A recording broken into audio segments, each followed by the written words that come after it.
guys, happy Monday. Hello, hello. Welcome back to the Righteous Book Club. It's been a minute. I know I have to do better. But I'm so excited to be here with you this Monday before we all start I don't know what time I gotta go to work, but before we start our other work, our other jobs, our 9 to 5s or our own businesses or whatever. So, let's get started, shall we? We are going to please do not judge the front of my book, okay? I've had this book for a while now, okay? I've read it twice. This is going to be my third time reading.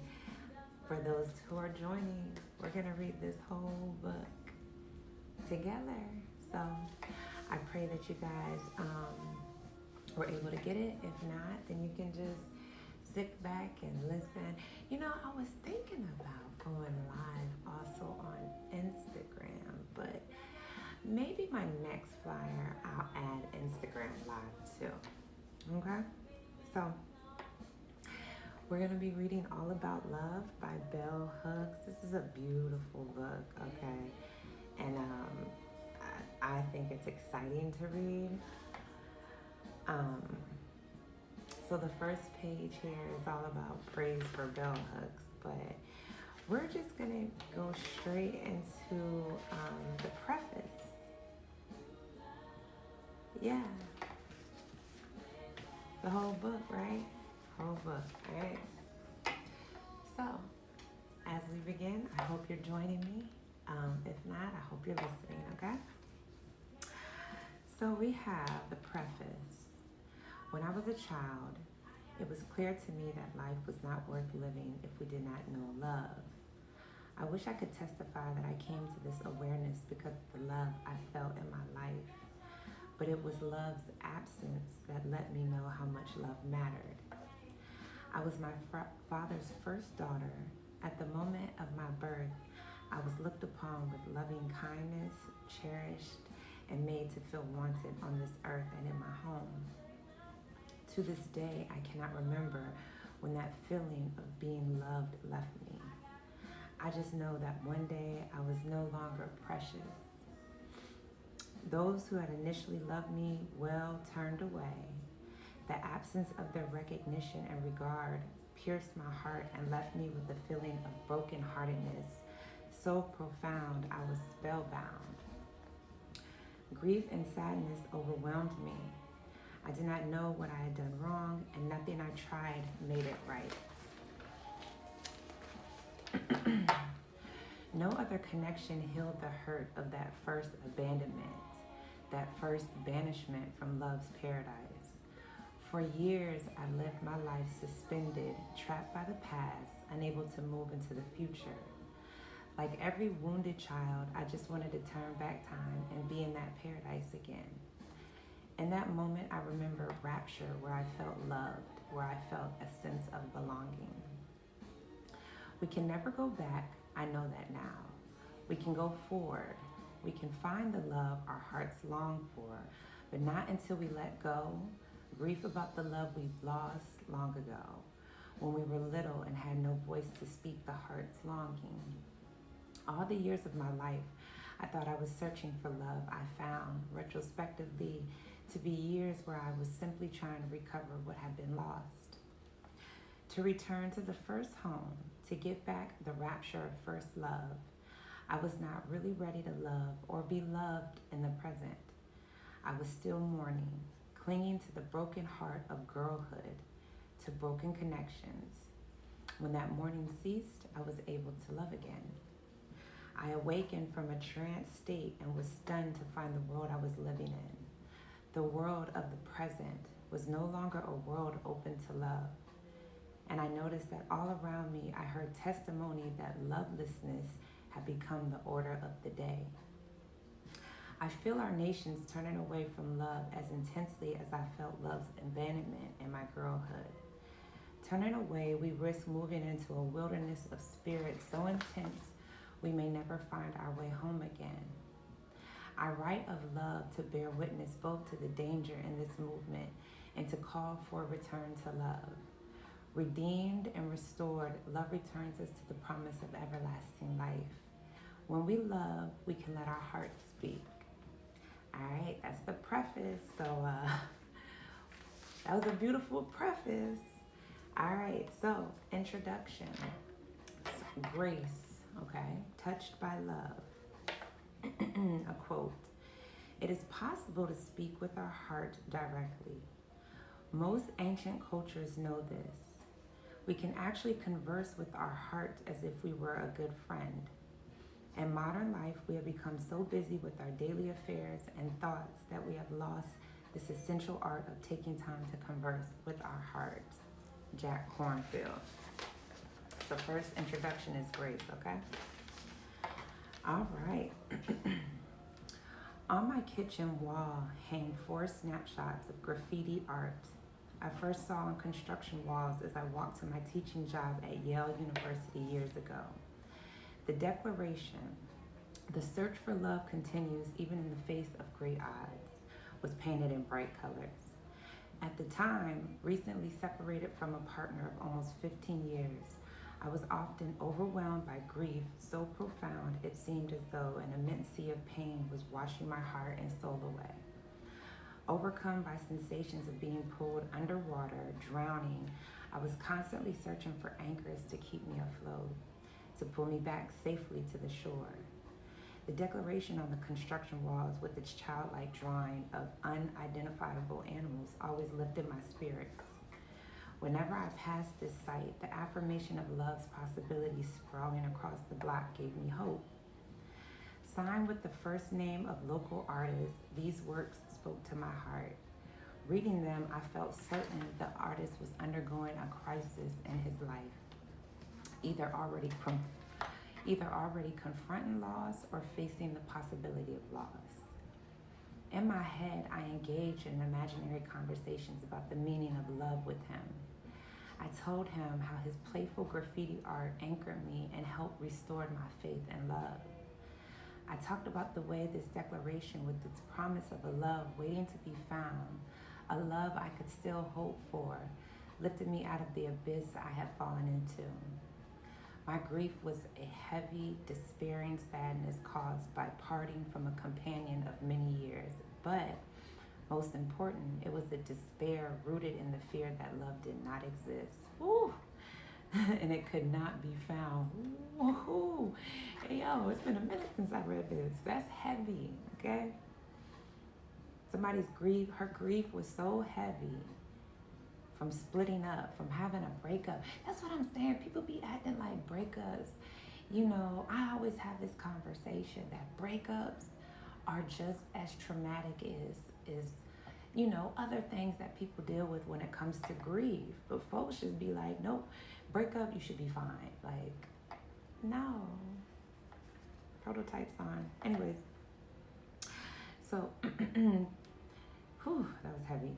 And even if it were lurking somewhere, I might never know it in my lifetime. It had become hard for me to continue to believe in love's promise when everywhere I turned, the enchantment of power or the terror of fear overshadowed the will to love. It had become, I gotta say it again.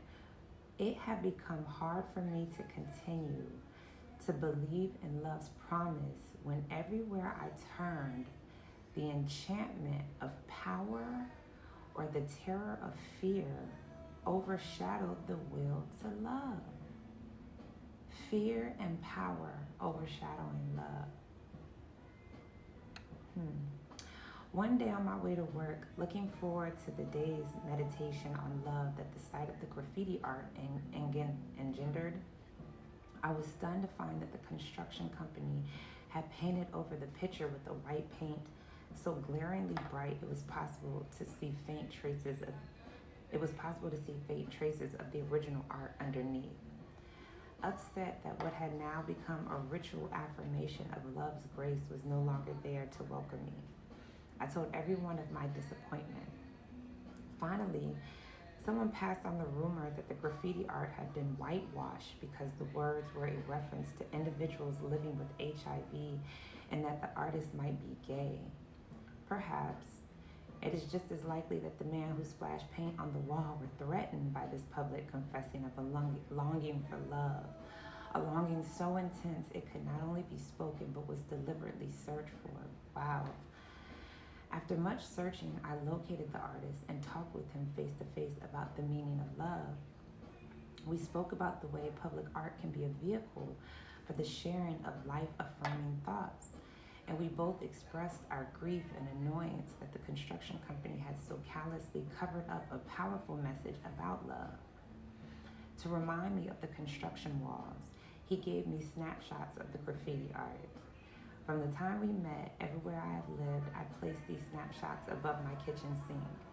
Every day when I drink water or take a dish from the cupboard, I stand before this reminder that we yearn for love, that we seek it, even when we lack hope that it really can be found. It's just the introduction, dog. There are not many public discussions of love in our culture right now. At best, popular culture is the one domain in which our longing for love is talked about. Movies, music, magazines, and books are the place where we turn to hear our yearnings for love expressed. Yet the talk is not the life-affirming discourse of the 60s and the 70s, which urged us to believe all you need is love. Nowadays, the most popular messages are those that declare the meaningless. Wait a minute. Hold on. Nowadays, the most popular messages are those that declare the meaningless of love, its irrelevance. True. A glaring example of this cultural shift was the tremendous popularity of Tina Turner's song with the title boldly declaring what's love got to do with it. Okay, I see where she went there with that. Oh man, you don't even think about it, right? Because it's an affirmation in music. What's love got to do with it? Exactly. Oh man, I was saddened and appalled when I interviewed a well-known female rapper, at least 20 years my junior, who, when asked about love, responded with biting sarcasm. Love? What's that? I have never had any love in my life.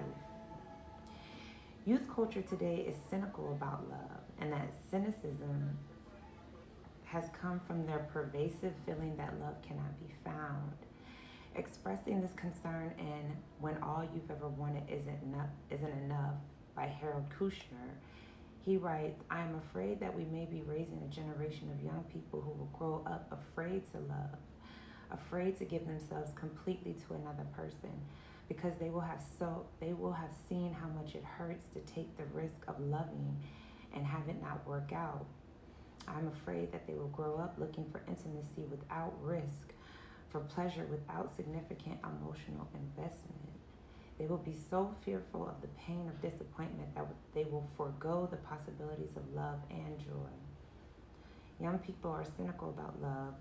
Ultimately, cynicism is the great mask of the disappointment and betrayed heart. Yeah, it's been a minute since I read this book. When I travel around the nation giving lectures about ending racism and sexism, audiences, especially young listeners, become agitated when I speak about the place of love in any movement for social justice. Indeed, all the great movements for social justice in our society have strongly emphasized a love ethic, yet young listeners remain reluctant to embrace the idea of love as a transformative force. To them, love is for the naive, the weak, the hopelessly romantic. Their attitude is mirrored in the grown-ups they turn to for explanations. Ooh. Their attitude is mirrored in the grown-ups that they turn to for explanations. A spokesperson for a disillusioned generation, Elizabeth Wurtzel, asserts in Bitch and Praise of Difficult Woman. Okay, that's the name of the book, excuse me. Let me say that again. So Elizabeth Wurtzel asserts in Bitch and Praise of Difficult Women, none of us are getting better, this is a quote, none of us are getting better at loving. We are getting more scared of it. We were not given good skills to begin with, and the choices we make have tended only to reinforce our sense that it's hopeless and useless. Her words echo all that I hear and older generations say about love. When I talked of love with my generation, I found it made everyone nervous or scared, especially when I spoke about not feeling loved enough. On several occasions, I have talked about love with friends. I was told I should consider seeing a therapist. Don't I know that? Hold up, was I supposed to be reading this book today? I'm reading so many other ones. Okay. I understood that a few friends were simply weary of my bringing up the topic of love and felt that if I saw a therapist, it would give them a break. But most folks were just frightened of what might be revealed in any exploration of the meaning of love in our lives. Yet, whenever a single woman over 40 brings up the topic of love again and again, the assumption rooted in sexist thinking is that she is desperate for a man. No one thinks she is simply passionately, intellectually interested in the subject matter. No one thinks she is rigorously engaged in a philosophical undertaking wherein she is endeavoring to understand the metaphysical meaning of love in everyday life. No, she is just seen as on the road to fatal attraction. Oh.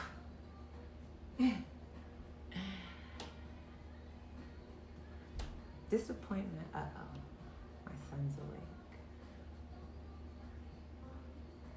Huh? Yes?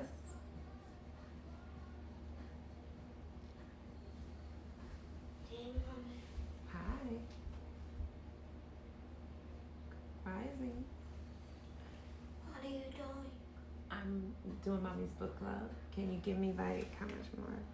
I got about 10, 15 minutes left. I'm gonna make you some breakfast. Did you sleep good? Okay. You can go in my bed. I want to go to summer camp. We'll talk about that when we're done. Go get in my bed.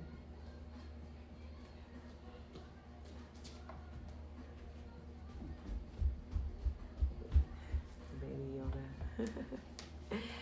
Alrighty. Excuse me for being a mother really quick. Disappointment and pervasive feeling of brokenheartedness led me to, let me not say excuse me for being a mother. I just had to be a mother real quick. Sorry. Apologies. I don't even know why I said that. Anyways, disappointment and pervasive feeling of brokenheartedness led me to begin thinking more deeply about the meaning of love in our culture. My longing to find love did not make me lose my sense of reason or perspective. It gave me the incentive to think more, to talk about love, and to study popular and more serious writing on the subject. As I pored over nonfiction books on the subject of love, I was surprised to find that the vast majority of the revered books, ones used as reference works, and even those popular as self-help books, have been written by men. All my life, I have thought of love as primarily a topic women contemplate with greater intensity and vigor than anybody else on the planet. I still hold this belief, even though visionary female thinking on the subject has yet to be taken as seriously as the thoughts and writings of men. Men theorize about love, but women are more often love's practitioners. Most men feel that they receive love and therefore know what it feels like to be loved. Women often feel we are in constant state of yearning, wanting love, but not receiving it. In philosopher Jacob Needleman's primer, A Little Book About Love, virtually all the major narratives of love he comments on are written by men. His list of significant references doesn't include books written by women. Throughout my graduate school training for a doctorate in literature, I can recall only one woman poet being extolled as a high priestess of love, Elizabeth Barrett Browning. She was, however, considered a minor poet. Yet even the most Non-literary student among us knew the opening line of her most well-known sonnet, "How do I love thee? Let me count the ways." This was in pre-feminist days. In the wake of the contemporary feminist movement, the Greek poet Sappho has now become enshrined as another love goddess. Back then, in every creative writing course, the poets dedicated to the love poem were always male. Indeed, the partner I left after many years first courted me with the love poem. He had always been emotionally unavailable and not at all interested in love as either a topic for discussion or a daily life practice. But he was absolutely confident that he had something meaningful to say on the subject. I, on the other hand, thought all my grown-up attempts to write love poems were mushy and pathetic. Words failed me when I tried to write about love. My thoughts seemed sentimental, silly, and superficial. When writing poetry in my girlhood, I had felt the same confidence I would come to see in my adult life only in male writers.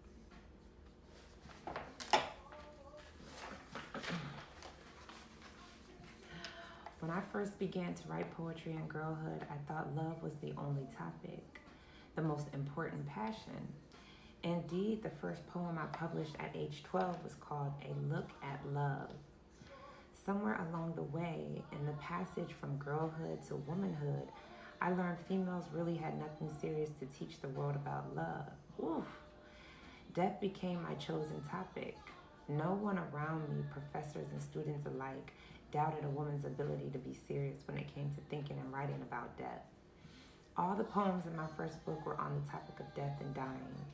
Even so, the poem that opened the book, The Woman's Mourning Song, was about the loss of a loved one and the refusal to let death destroy memory. Contemplating death has always been a subject that leads me back to love.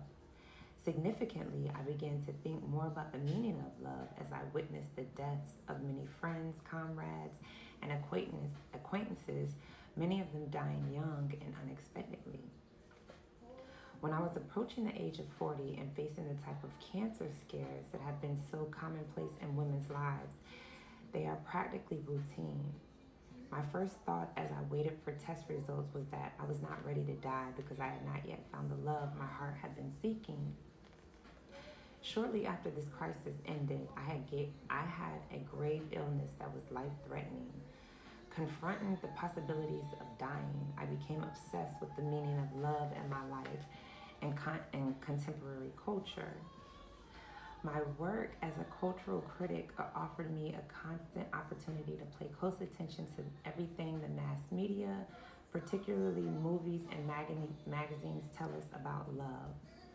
Mostly they tell us that everyone wants love, but that we remain totally confused about the practice of love in everyday life. In popular culture, love is always the stuff of fantasy. Maybe this is why men have done most of the theory about love. I can't spit it out. Theorizing about love. Fantasy has primarily been their domain, both in the sphere of cultural production and in everyday life. Male fantasy is seen as something that can create reality, whereas female fantasy is regarded as pure escape. Hence, the romance novel remains the only domain in which women speak of love with any degree of authority. However, when men appropriate the romance genre, their work is far more rewarded than is the writing of women. A book like The Bridges of Madison County is the supreme example. Had a woman penned this sentimental, shallow story of love, which did, though, have its moments, it is unlikely it would have, that's so funny, it would ever have become such a major mainstream success, crossing all boundaries of genre. Of course, consumers of books about love are primarily female, yet male sexism alone does not explain the lack of more books by and about love written by women. Apparently, women are both willing and eager to hear what men have to say about love. Female sexist thinking may lead a woman to feel she already knows what another woman will say. Such a reader may feel that she has more to gain by reading what men have to say. Earlier in my life, I read books about love and never thought about the gender of the writer. Eager to understand what we mean when we speak of love, I did not really consider the extent to which gender shaped a writer's perspective. It was only when I began to think seriously about the subject of love and to write about it that I pondered whether women do this differently from men. Reviewing the literature on love, I noticed how few writers, male or female, talk about the impact of patriarchy. The way in which male domination of women and children stands in the way of love. John Bradshaw's Creating Love, the Next Great Stage of Growth is one of my favorite books on the topic. He valiantly attempts to establish the link between male domination, the institutionalization of patriarchy, and the lack of love of families. Famous for work that calls attention to the quote-unquote inner child, Bradshaw believes that ending patriarchy is one step in the direction of love. However, his work on love has never received ongoing attention and celebration. It did not get the notice given work by men who write about love while affirming sexist-defined gender roles. Wow, interesting. That's really interesting. I have to look at this. John Bradshaw's. He's talking about it's the ending of the patriarch system that will be one of the first steps of living in a more loving society. Interesting. How much time we got? Oh, we're almost done. We'll finish here. Profound changes in the way we think and act must take place if we are to create a loving culture. Men writing about love always testify that they have received love. They speak from this position and gives what they say authority. Women, more often than not, speak from a position of lack, of not having received the love we long for. A woman who talks of love is still suspect. Perhaps this is because all the enlightened women may have to say about love will stand as a direct threat and challenge to the visions men have offered us. I enjoy what male writers have to say about love. I cherish my Rumi and my Rilke, male poets who stir hearts with their words. Men often write about love through fantasy, through what they imagine is possible rather than what they concretely know. We know now that Rilke, whatever that poet's name, did not write as he had lived, that so many words of love offered us by great men fail us when we come face to face with reality.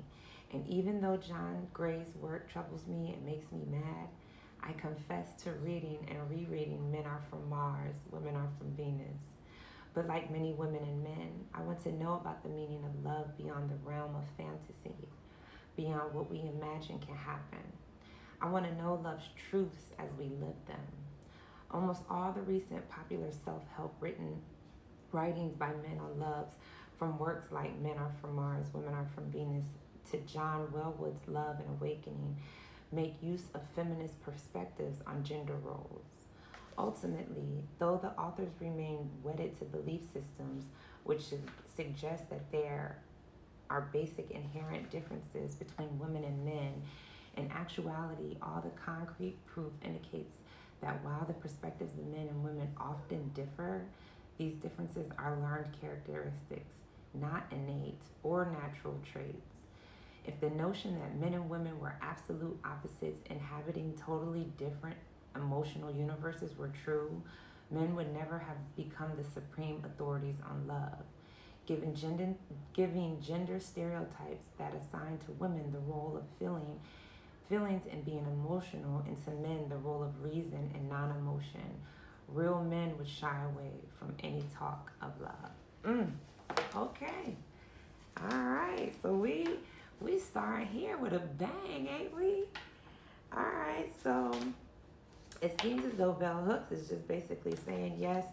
Right now, as we're talking about grace, this first chapter, this introduction, about there's not a lot of discussions about love, and the ones, the certain books, she's using books as a reference here, that men the writers, these authors of these books really have determined the idea of love, or how we do love in this society. So I'm really excited to see where we're going with this. All right, so let me know what you thought about the introduction. We will pick back up. Oh wait, let me make sure. And look, that won't even the first chapter. This just, we might as well. Nah, I gotta go to work. Sorry, but okay. So that's not the first chapter. That was the introduction. Okay, so the introduction is grace.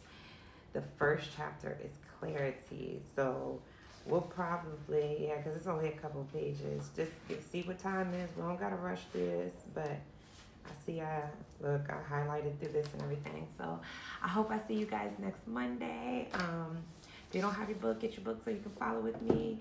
And until next time, later, have a wonderful, beautiful, prosperous day. Peace out. Love you guys.